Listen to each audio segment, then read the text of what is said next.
Let me tell you about a California murder case that every juror, and frankly speaking, every lawyer really should know. Most people think that self-defense works like an on-off switch. If the danger ends, your self-defense claim ends too. That's true, but only for perfect self-defense. Here's where it gets interesting. California also recognizes something called imperfect self-defense. That applies when a person actually believes deadly force is necessary, even if that belief is unreasonable. Why does that matter? Because perfect self-defense can result in a complete acquittal. Imperfect self-defense doesn't justify the killing, but it can reduce it from what would otherwise be a murder to voluntary manslaughter. And now we're talking the difference between a life tale, in other words, serving the rest of your life in jail versus some determinate sentence. Now here's what happened.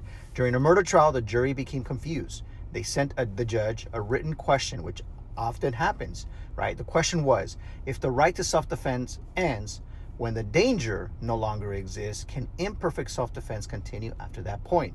That's an excellent question.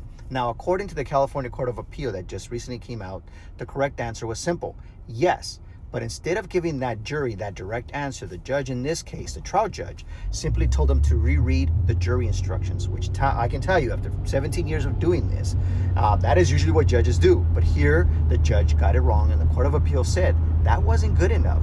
When a jury is clearly confused about the critical legal issues, the judge has a duty to provide a clear and accurate answer, not just pointing jurors back to the instructions, right? Because that didn't happen in the murder conviction here. The murder case was reversed.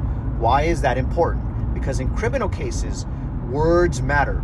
Everything lives and dies by what jury instructions the jury actually receives.